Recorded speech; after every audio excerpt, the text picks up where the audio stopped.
Hey guys, what's up? It's Torie Suicide here, and I thought it'd be fun for us to do another easy at-home workout. So that's what we're gonna do today. We're gonna try out some new moves, and hopefully you guys wanna try them out with me.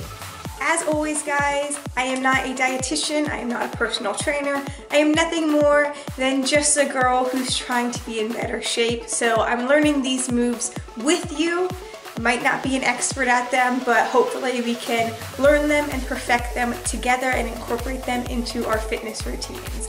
So let's get started. A few of my at-home workout tools are some resistance bands.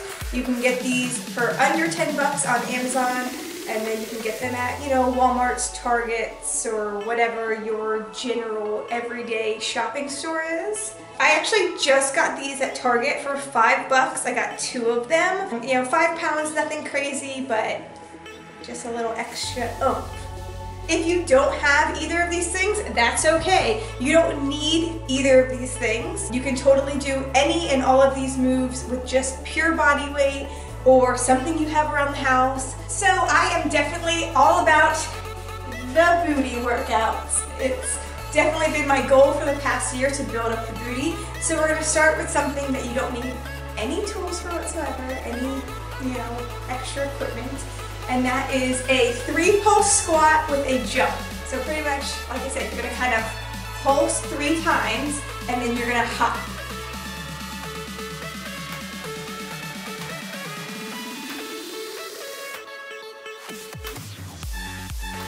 Ways you could modify that, if you're someone that has bad knees or bad ankles, you can totally cut out the hop. So you can just kind of do the pulse and then reach. You could do a pulse and then, a punch. Or if you wanted to, you could incorporate some sort of weight into this and then just do a 3 pulse like that. 1, 2, 3. 1, 2, 3. No jump whatsoever. The jump's gonna definitely add a cardio aspect to it, but like I said, if you have bad knees or if you're like, I'm in an apartment and I can't be jumping on my floor, that's okay, just modify it to however it works for you. So once again, different ways you could do that would be 3 pulses, jump, 3 pulses, reach, 3 pulses, and then punch, or 3 pulses with a weight. So the next move, if you have resistance bands, grab them. Use whatever strength you're comfortable using. You're gonna hold your hands up at the top above your head, and then you're taking your leg and you wanna meet your elbow to your knee, okay? So kind of this motion. So if you don't have resistance bands, that's fine, just do this without resistance bands. If you do have resistance bands, you're gonna keep the one arm straight and the other arm, you're pulling down. So the resistance band is just going to add some extra tension. But if you don't have resistance bands, you can still do this by just going like this. And you can even modify this by adding some sort of weight. So one hand would hold a weight, and the other hand would come down. And while you're doing that, you want to try to make sure to engage your abs. I'll admit that is not my strong suit. I have a really hard time remembering to engage my core and do my workout because there's only so many things I can handle thinking about at one time. But if you can try to master that, it's really good.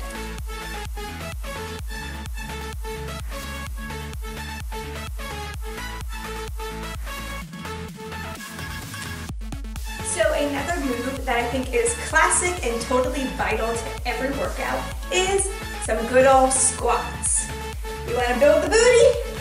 You got to build the booty. So I'm going to show you some variations for squats. There's multiple ways you can do them, and the great thing about squats is you can do them anywhere. If you ever saw me when I was on the Black Heart Burlesque tour, I would constantly be doing squats at the merch booth. Because they're just easy, my booth would be empty, people would be watching the show, and I could be back there just doing squats. So that's the great thing, is you can literally do them anywhere with anything.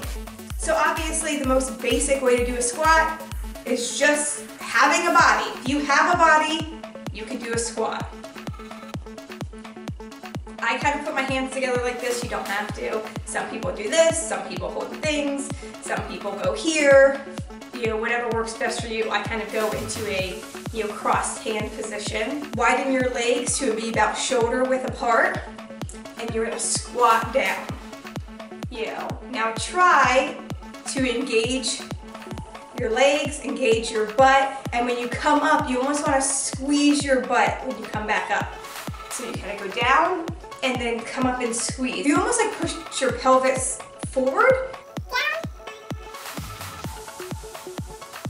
And that's it. That's your basic squat. Something I really love to do and challenge myself if I'm feeling like I'm not hitting the gym a lot. So one of the easiest things I've found to incorporate is to do 100 squats a day. That's 4 sets of 25. You can split it up throughout the whole day, but it's something, like I said, that you can do anywhere. So it's a really easy thing. I totally suggest challenge yourself, do 1 month of 100 squats a day, and tell me your booty doesn't look better already, okay? Another modification for the squat would just be putting the resistance band, again, whatever strength you're comfortable with. So you'd have your resistance band around your legs, and then again, you're just gonna kind of do your regular squat position. The other modification, if you wanna kick it up another notch, grab your weight. Weighted squats can be done multiple ways. Everyone has a preference of how they like it. So one way you could do weighted squats would be just holding your weight. And again, this is just a 5-pound weight, but that's 5 more pounds than you had, you know? So you have to consider the little changes wins. So you would hold your weight, and again, you would just do your regular squat. Down, up and squeeze. Down, up and squeeze. If you want to change this into a multi-body part move, you can hold this however you want to hold it. If you're comfortable here, comfortable wherever you're comfortable holding this, I'm going to hold mine down at the bottom. You do your squat down, squeeze up, lift. So now, not only are you getting your squats in, but you've now added an element of an arm exercise to it. If you don't have a weight, that's okay. I've seen people on Instagram using their cats. Get a jug of water and fill it up. There you go. Get a heavy book from around your house. Go outside and find a big old rock. You know, there's so many things that you could use if you don't have access to getting weights. Doesn't matter if it looks like a weight, it matters if it weighs anything. So you find something and you're like, oh, this is 2 pounds? Hell yeah, use that. That's 2 more pounds than you're using before. So just because you don't have access to certain things, that doesn't mean you can't work out. So there you have it, guys, some easy workouts that you can incorporate into your daily fitness routine. Let me know if you try any of these. A great thing to do would just pick one and incorporate that into your routine one day. You know, the next day, try a new one. The next day, try a new one. Don't overdo it. That's the worst thing people do with fitness, is they just give themselves this huge, ridiculous goal, and it becomes so overwhelming. It's just like the dark cloud that follows Eeyore around in Winnie the Pooh, you know? So you just need to start slow. Hopefully these help you. Hopefully they motivate you to start small and make little changes, because even little ripples make big waves. Ooh, she is inspirational, guys. All right, guys, thank you so much for watching. Again, I am Tori, and I will talk to you later. Bye.